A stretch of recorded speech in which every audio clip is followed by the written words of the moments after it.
I think the big question in my mind is, can people be truly evil? Are they bad? In my mind, I can't see anyone as pure evil or bad because there's no hope. There's no way to move forward.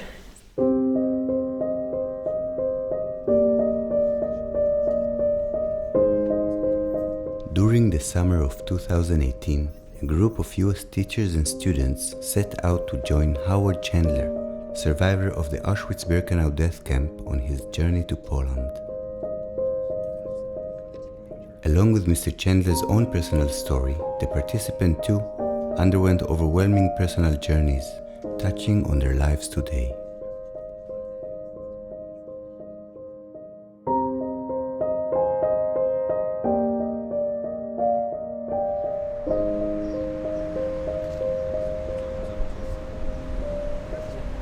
Good morning in a sunny Warsaw. I hope that this is all the rain we're going to get during our trip. We are now going to the Jewish cemetery at Okopowa Street. Ironically, this is the one place in Warsaw today in which you can actually see the size, the richness, the complexity of Jewish life that was here. This is the largest Jewish community in Europe. Warsaw was the center of the Jewish world up until 1939. Such a huge Jewish community that even though we aren't able to see what was there, we can at least use the clues of what is left for us, almost like building a puzzle. And by being able to see the strength of what the community was, we're able to at least piece together some of that history. I'm having difficulty dealing with the reality of what happened to the people and to the children in such a short period of time. We just learned of a mass grave that included children, mothers, fathers. I'm overwhelmed by the enormity of cruelty that can happen. I'm not sure yet what I'm going to do with this. I'm already changed.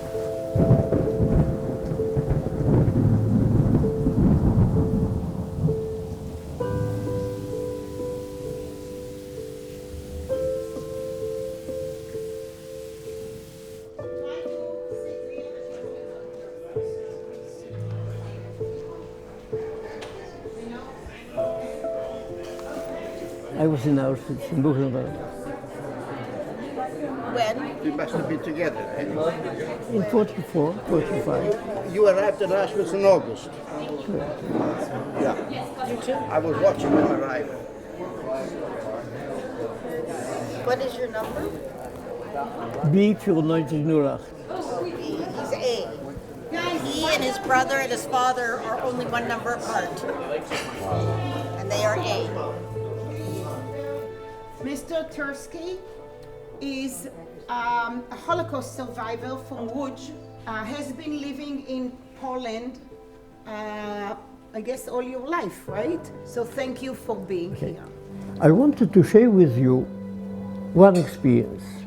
You see a bench in a park and written, Jews are not permitted to sit at this bench at Bayerischer Park.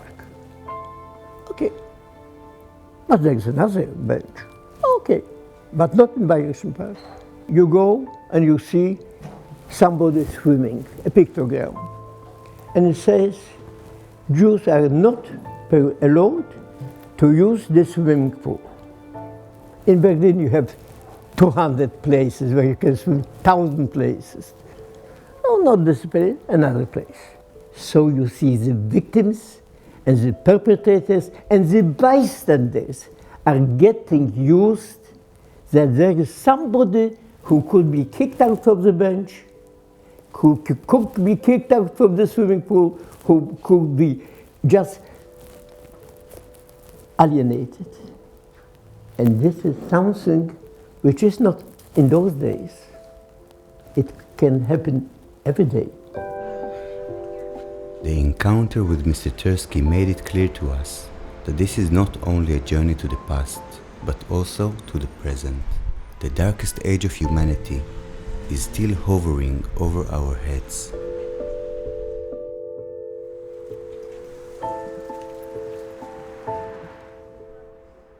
By 1935, certain things are put into law. Jews aren't allowed to do this, Jews aren't allowed to do that. The laws are based on the concept of push them out of society. And when you think about that, you think, okay, so people can't move. But think about congestion. Think about then disease that starts to develop as there's not enough sanitation, hygiene, food. The tremendous process of taking human beings from living normal lives to so many being at the bottom of the social rung. It's a struggle to be able to forgive and forget what this entire country did to our people. So I haven't reconciled it yet. It's a work in progress.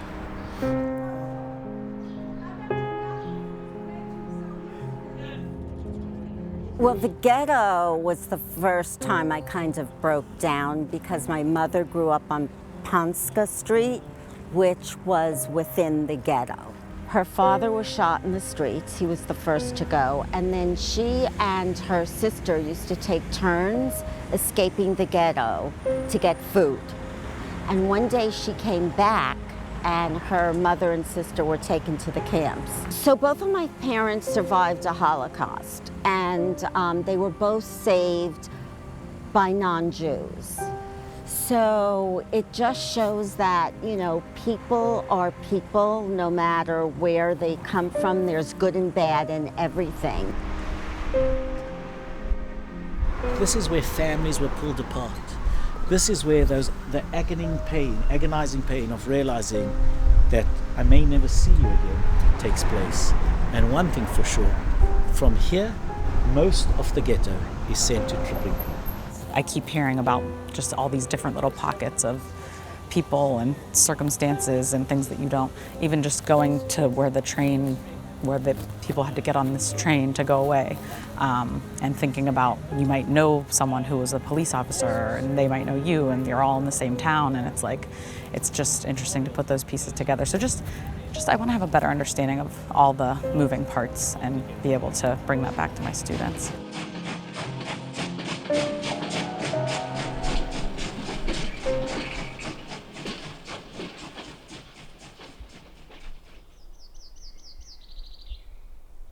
How can one imagine that a civilized country like Germany could turn to be so evil? And the world that knew did very little about it.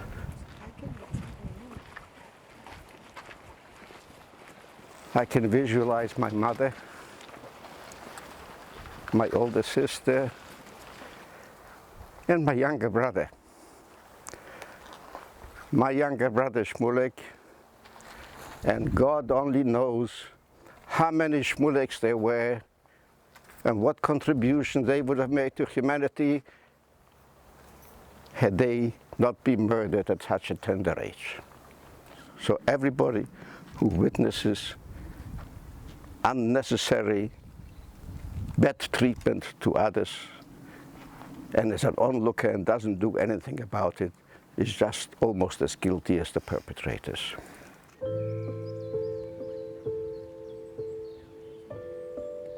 I really mourn at my ability to find vocabulary to catch what's happening here. My heart is broken. I can't really, but I'm imagining so powerfully what it sounded like, what the voices were like, that I'm creating it in maybe not my head, but my heart. But I do know that this can't happen again. And I do know that we have an awful lot of students back home in Kentucky that will help to make certain that it doesn't.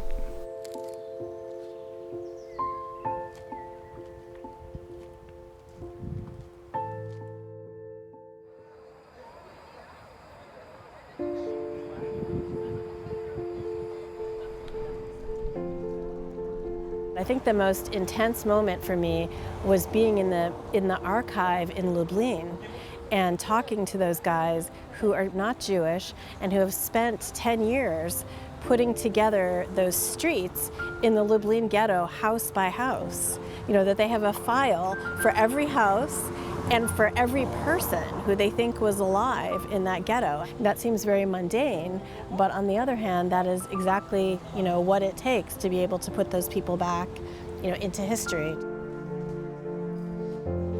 With the things going on in the world today, we want to make sure that the Holocaust, genocide, atrocities, these things are never forgotten, but also have our kids understand the signs when they begin, the propaganda, the things that begin to happen, the change in the laws, and you begin to affect minority groups. So be aware of what's going on. So we want to make that present so they understand the political landscape of it, but also how to deal with it when it begins to happen.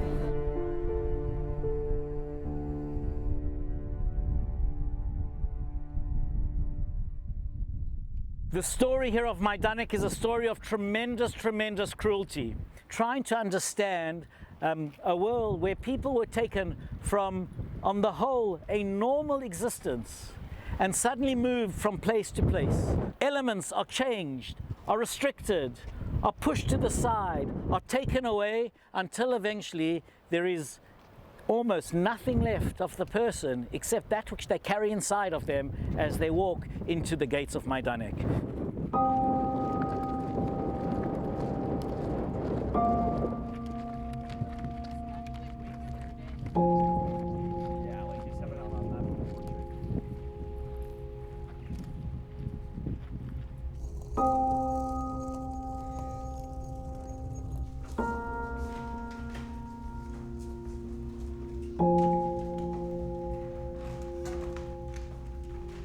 So many people before us have had to really suffer and struggle and make sacrifices just for us to be where we are. And if we aren't to remember that, if we are to forget all of the difficulty and pain that has been the prerequisite for us to be in such a privileged place in the world and in our lives. I mean, if we don't acknowledge that, it's one of the greatest forms of disrespect I think a person could perform.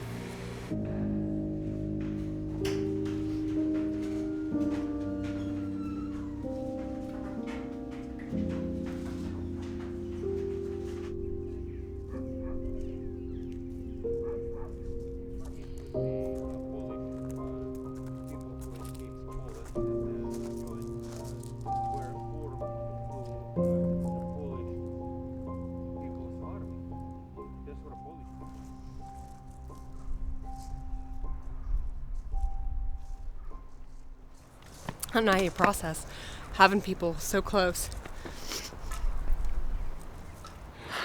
Yeah, if you lived close, would you say something? I would hope so.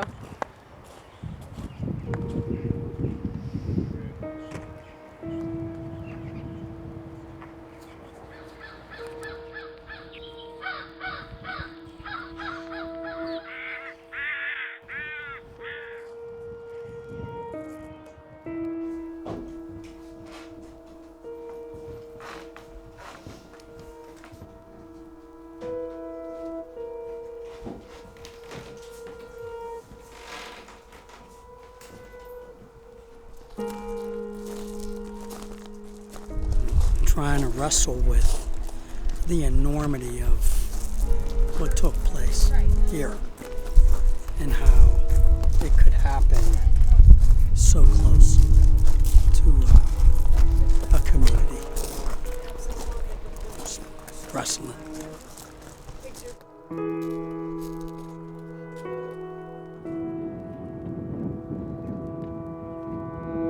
I'm already a pessimistic person, so seeing this, I don't think it's going to make me any more optimistic than I was. So. I don't necessarily forgive them. What I'm saying is I can understand that they were under siege, and you have to believe that the Poles did not choose this. That's the scary part, because if the line was so thin for people to go the other way, then what's going to stop things now? It didn't take much.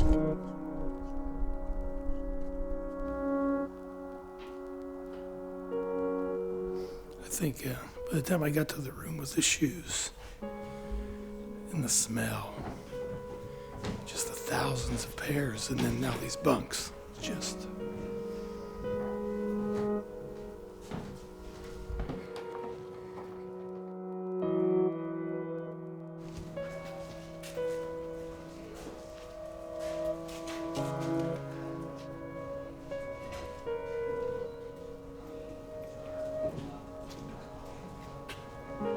I want answers to the question, what can I do?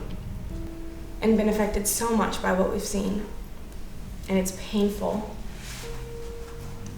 But I realize that the answers aren't in the history. The answers are in rooms like this, talking to people, having difficult conversations, talking to people with different backgrounds and different experiences.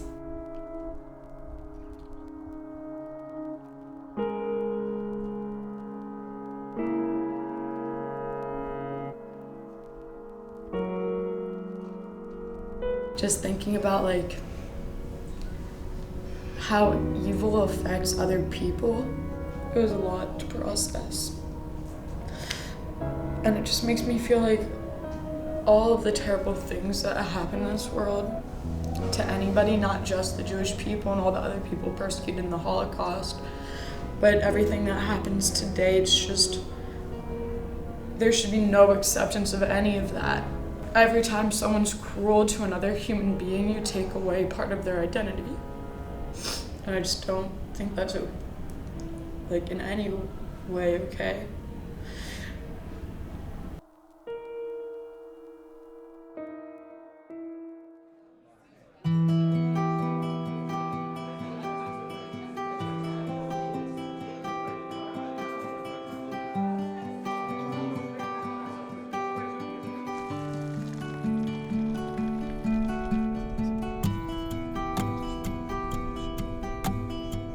On the 5th day of our journey, we went with Howard to his birth town to see and hear where and how it all began.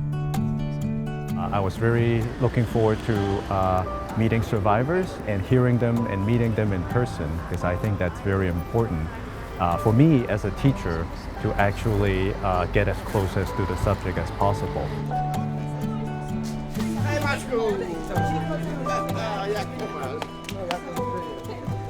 This was almost the biggest house facing the market square and belonged to the family Sherlong. He was a butcher and a big anti-Semite, but he had pretty daughters though. Very pretty girls. The rabbi's house was further down the street. Because we're the last generation that will get to have this privilege of meeting a Holocaust survivor and actually walking behind him in his shoes. It felt comforting, because he's been through so much and yet he's so bright and cheerful. On this street on the right-hand side was my family house. My grandfather built this house. Being with Howard is such an amazing opportunity. His strength is just unbelievable. Being able to be there with us and make jokes and smile and laugh with us, you know, it's amazing how strong he is and how strong he has been. During the expulsion that took place here on October the 27th, all the Jewish population was made to assemble in this square. The women and the children were separated from the men, and the working people were separated from everybody else. My father told me to go behind the gate, and I did. Otherwise, I would have gone with the rest of the people and wind up in Treblinka.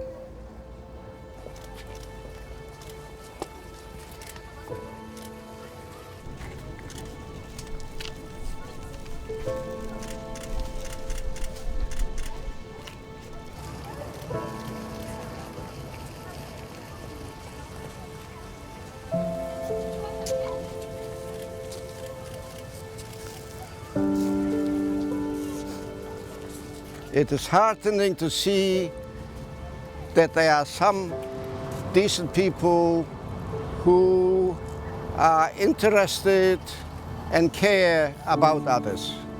And I'm so ever grateful that you came to join me and the mayor and other dignitaries who are here to pay homage to about 4,500 innocent souls who were evacuated from this very square, marched down to the railway station, taken away, and never to be seen or heard of again. This chapter of a Jewish community all around, nothing is mentioned. It hurts. It hurts. And I hope those who are responsible for education take note and try to rectify that. It is wrong. If it is wrong, it has to be fixed. Has to be fixed.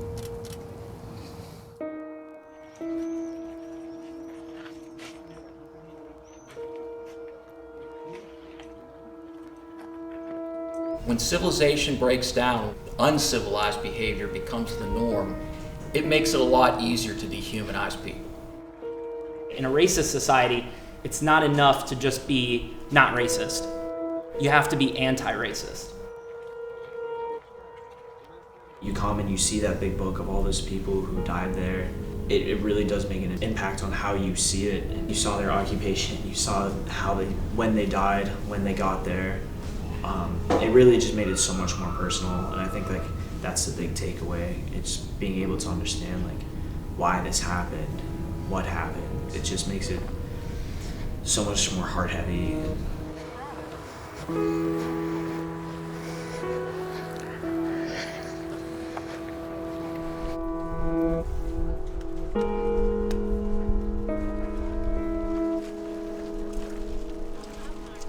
When I walked into Birkenau, I didn't realize how huge it was.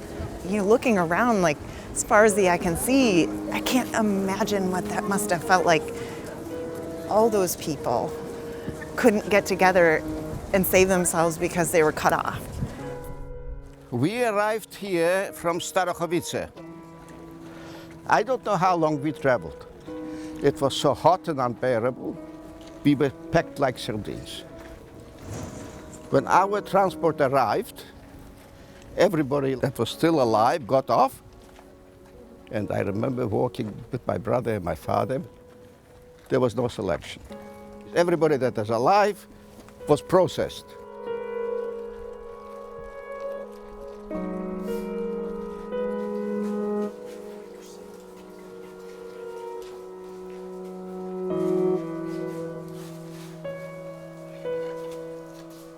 This was the biggest butchery going on in Europe. They could go through maybe 6,000 or 7,000 people a day here. If you gave up hope or you couldn't keep up, you didn't keep yourself clean, more or less. You didn't line up for your rations. You became thinner and thinner, and if you become useless, they would gas them with the new arrivals. We have Howard and we have the survivors like him to teach us. But if we don't take up that responsibility, if we don't pass the torch on to the next generations, the information will be lost. And as we've seen, it will be repeated in other parts of the world because the world hasn't learned.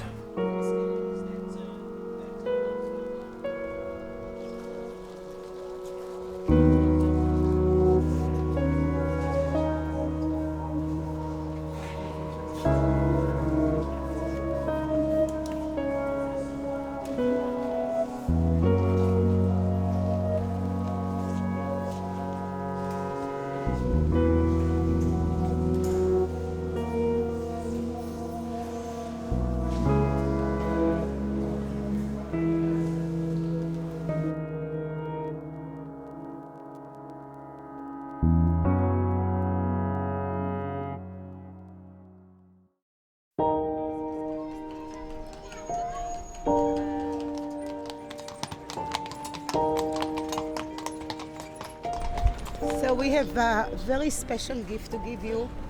Every parent that you have loves you so much, and you're at a tough age because now you sometimes struggle with your parents, but let me tell you, they love you, and I really hope that you will grow to understand where they come from, you respect them, that they will be proud of all of you. I want to give you letters from your families.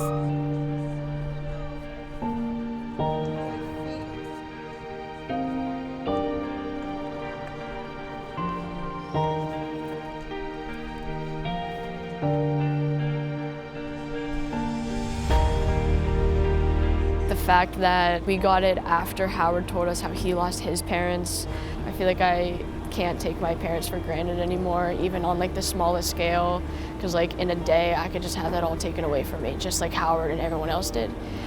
So I think that really hit home as well. My goal as an educator is to get back and teach young people tolerance and love and understanding. We cannot have history repeat itself. I expected it to be hard, but I don't think I really expected it to hit me as hard as it did, because I've always learned about it in books and stuff, but here it just felt like it would be more real. As educators, as well, just human beings, it's important that we face the truth of how violent we can be, and that's really the only way to stop it, is to face the truth. I don't think I'm someone who is silent, but I know I'm someone that could do more. And I also really wanted to have conversations with people that have different viewpoints and different backgrounds, different religions. I think that's really important to start. If I had to give words, it would be, we have work to do. We have lots of work to do, and it starts with us. The opportunity to come on the trip for Classrooms Without Borders was an amazing experience. It's been a very emotional experience, very fulfilling. Meeting the people, being around everybody has been one of the best things that I've ever accomplished as an educator.